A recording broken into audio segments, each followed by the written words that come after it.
अब foliar spray में आपने जिंक भी देना है, कॉपर भी देना है, मैंगानीज भी देना है और आयरन भी देना है, फेरस। ये चारों के चारों अज्जा आपने फोलियर स्प्रे में फराहम करने हैं। इनको कभी भी आपने नीचे जमीनी बेसल डोज में फराहम नहीं करना या फर्टिगेट नहीं करना। ये बड़ी पते की बात मैं आपको बता रहा हूँ। अगर आप लोग इनके स्प्रे करेंगे और इसके आपको प्रोडक्ट भी मार्केट में मिल जाएंगे, इस पे मैंने एक अलग वीडियो भी बनाई हुई है, आप उसे भी देख सकते हैं। तो फोलियर स्प्रे के बारे में मेरी वीडियो है, इससे आप बेहतरीन पैदावार के अंदाज ले सकते हैं। अब एनपीके की डोज भी पूरी हो जाएगी, ये 4 फोलियर स्प्रे भी मुकम्मल मिल जाएंगे।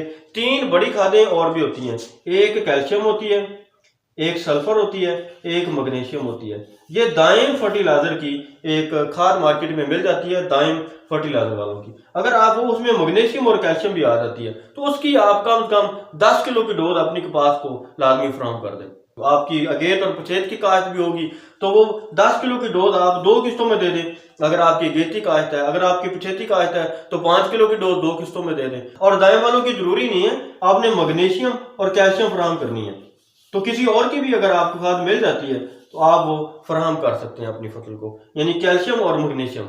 सल्फर के बारे में मेरे अक्सर दोस्त सवाल करते हैं कि कितना सल्फर देना है, तो कपास को 5 से 10 किलो सल्फर आपने फराहम करना है। अब ये सल्फर फराहम जब करना है तो अब आ जाती है बात यूरिया पे। यूरिया आपने कितनी देनी है या नाइट्रोजन आपने कितनी देनी है, नाइट्रोजन के बारे में ये मैं अब हतमी फार्मूला आपको बताने लगा हूं। नाइट्रोजन देनी है आपने 3 हिस्सों में, ये 6 एक साथ भी बना सकते हैं आप, इसकी कोई लाजमी नहीं है कि इसकी कोई शर्त नहीं है, लेकिन जड़ के हिस्से में आपने तीसरा हिस्सा नाइट्रोजन देनी है। फिर एक तीसरा हिस्सा जो बचेगा ये आपने तना और पत्ता बनते वक्त देनी है। फिर आपकी ये जो एक हिस्सा नाइट्रोजन बच जाएगी ये आपने फूल बनते वक्त देनी है। इसकी डोजेज आप 6 बना सकते हैं, 8 बना सकते हैं, वो कोई मसला नहीं है। अब नाइट्रोजन आपने फराहम कितनी करनी है, 80 किलो से लेकर 160 किलो आपने नाइट्रोजन फराहम करनी होती है। 80 किलो से लेकर, अगर आपने पछेती काश्त या मौसमी काश्त किया तो 80 किलो दे दें, अगेती किया तो 160। लेकिन ये भी इन्हिसार करता है कि आपकी जमीन कैसी है, जमीन पर इसका बड़ा दारोमदार है। तो नाइट्रोजन की आपने डिफरेंट फर्टिगेशन करनी है। और सल्फर जो मैंने अभी आपको रिकमेंड की थी 5 से 10 किलो, 20 किलो हर, आप जब एप्लीकेशन करें हर 20 किलो के साथ 1 किलो आप सल्फर इस्तेमाल कर दिया करें हर 20 किलो नाइट्रोजन के साथ। अब हर 20 किलो नाइट्रोजन का मतलब क्या है, एक 20 किलो नाइट्रोजन का मतलब है कि तकरीबन कमोबेश 1 बोरी यूरिया। तो हर बोरी यूरिया को 1 किलो सल्फर लगाकर आप फराहम करें। 1 किलो सल्फर आप लगाकर फराहम करेंगे तो आपकी बेहतरीन पैदावार आएगी और सल्फर के आपको बड़े बेहतरीन ताज मिलेंगे।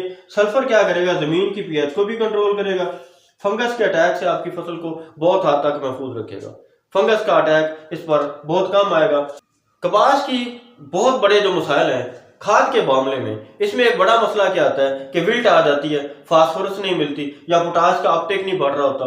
तो कपास के लिए आपने पता है कि एनपीके के हम या 20 के हम या 8-8-6 के हम फोलियर स्प्रे करते हैं। तो ये अच्छी बात है, बिल्कुल करने चाहिए, इससे आप अच्छी पैदावार ले सकते हैं।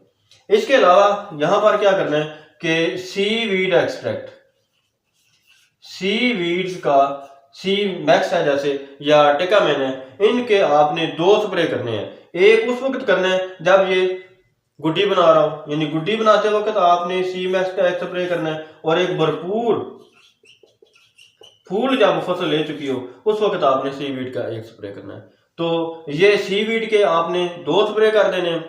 फोलियर स्प्रे आप हस्बे जरूरत कर दिया करें, ये फसल की ग्रोथ ही आपको बता देती है कि फसल मांगती है या नहीं मांगती। नाइट्रोजन का मैंने आपको बता दिया 3, इसकी एक साथ करनी है और डोजेस जितनी मर्जी बना लें। हर 20 किलो नाइट्रोजन यानी कमोबेश 1 बोरी यूरिया या 1 बोरी केन गुआरा के साथ आपने सल्फर का 1 किलो इस्तेमाल करना है। सल्फर को के बगैर आपने नाइट्रोजन की खाद फराहम ही नहीं करनी अपनी फसल को, कि जितनी मर्जी मैं डोजेज बना दूं, जितने मर्जी मैं यहाँ बोर्ड लिख दूं, इससे आपकी पैदावार अच्छी नहीं बढ़ेगी।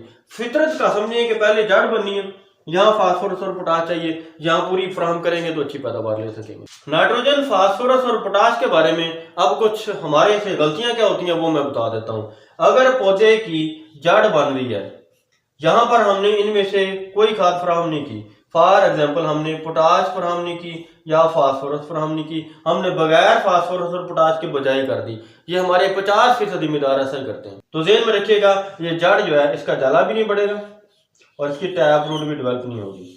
तो पैदावार में कमी का पहला खतरा जो है, खतरे की घंटी यहाँ बज जाएगी। पूरी पैदावार जब पत्ते बन रहे होते हैं, गुड्डी बन रही होती है, फसल 1 से 1.5 मंथ या 2 मंथ के दरमियान होती है, उस वक्त अगर हमने नाइट्रोजन भरपूर फराहम नहीं की, कम फराहम की, मुकम्मल फराहम नहीं की, या फास्फोरस तो हमने फराहम कर दी, उस वक्त हम मोस्टली DAP या कोई भी फास्फोरस खाद रवायत के मुताबिक इस्तेमाल कर रहे होते हैं, पोटाश फिर हम फराहम नहीं करते, तो ये गुड्डी का घेरा यहाँ पर हो जाएगा। बोरान यहाँ नहीं देंगे तो गुड्डी का घेरा यहाँ पर हो जाएगा। तो बोरान यहाँ पर बड़ी ज़रूरी है। ये बोरान मैं आपको बता दूं, ये गुड्डी के लिए बड़ी भरपूर है। अगर गुड्डी के मौके पर बोरान नहीं देंगे तो इसका घेरा शर्ती है। ऐसे ही जब टिंडा बनेगा, भरपूर अरूज पर होगी हमारी ये फसल, तो उस वक्त हमें नाइट्रोजन, फास्फोरस और पोटाश ये तीनों फराहम करेंगे तो ये हमें बेहतर नतीजा देगा। इस मौके पर भी पोटाश हमारे दोस्त इस्तेमाल नहीं करते, तो पोटाश ना होने की वजह से हमारा टिंडा जो वजनी नहीं होता, क्योंकि पोटाश के बगैर दाने का साइज नहीं बढ़ता और रेशे की क्वालिटी अच्छी नहीं होती। ये वो वजूहत है जिसकी वजह से हमारे जिम्मेदार अच्छी पैदावार नहीं ले पाते। गुड्डी बनते वक्त बोरान की कमी फसल को तबाह कर देगी। अगर बोरान आपने नहीं दी तो गुड्डी का घेरा हो जाएगा, ये ज़हन में रखिएगा। टिंडा जब बनता है तो पोटाश अगर आपने फराहम नहीं की, पोटाश अगर फराहम नहीं की, अच्छा बीज नहीं बनेगा, पिचका हुआ बीज होगा और टिंडे की पैदावार कम हो जाएगी। अगर आपने जिंक फराहम नहीं की, जब फसल अपनी मुकम्मल ग्रोथ पर और गुड्डी पर होती है, तो ज़हन में रखिएगा गुड्डी अच्छी नहीं आएगी और ग्रोथ अच्छी नहीं होगी। जिंक का क्रिटिकल मसला है, ये पहले पानियों पर जिंक आपने लाजमी इस्तेमाल करनी है। जिंक इस्तेमाल नहीं करेंगे तो टिंडे के अंदर खुराक अच्छी नहीं जाएगी, एंजाइम अच्छे नहीं बनेंगे। जिंक इस्तेमाल नहीं करेंगे तो गुड्डी जो है, इसके लिए जो पौधे को न्यूट्रिएंट चाहिए होते हैं वो भरपूर नहीं बनेंगे, तो खुराक की कमी की वजह से गुड्डी का घेरा हो सकता है। तो जिंक तीनों मरहलों में चाहिए। ये हमेशा फोलियर इस्तेमाल करनी है, फर्टिगेट नहीं करनी। जिंक फर्टिगेट नहीं करनी, जिंक आपने कपास को फोलियर ही फराहम करनी है। उम्मीद करता हूं मेरे काश्तकार भाई मेरी इस खाद की टेक्नोलॉजी में जो टिप्स दिए हैं, जो वक्त बताए हैं, जो तरीका बताया है, इसको समझ पाएंगे, क्योंकि जिम्मेदार को पौधे की फितरत में बताना बड़ा ज़रूरी है। किलो खाद अगर मैं यहाँ लिखता रहूँगा तो आप उन किलो को किस वक्त इस्तेमाल करेंगे, कैसे इस्तेमाल करेंगे, ये आप बेहतर नहीं समझ सकते। आज की वीडियो मुकम्मल तौर पर खादों के इस्तेमाल के लिए थी। खादों के इस्तेमाल के बारे में पूरी कोशिश की है कि बड़ी वजाहत से इन चीज़ों को बता सकूं। उम्मीद करता हूं इससे जिम्मेदार दोस्तों का ज़रूर फ़ायदा होगा। मेरी ये खाद की टेक्नोलॉजी इंडिया, पाकिस्तान और ईरान और इर्द गिर्द का जितना भी हमारा ये एशियाई बेल्ट है, इन ज़मीनों के लिए यकसा मुफीद है। ये सारे काश्तकार इस पर अमल कर सकते हैं और उम्मीद करता हूँ कि आप लोग अपनी दुआ में याद रखेंगे। मेरी दुआ है अल्लाह ताला आप पर फजल करे, अपना करम करे, आपको भरपूर पैदावार और भरपूर मईशत जो अल्लाह ताला अता करे। अल्लाह आपका हामी नाज़िर हो।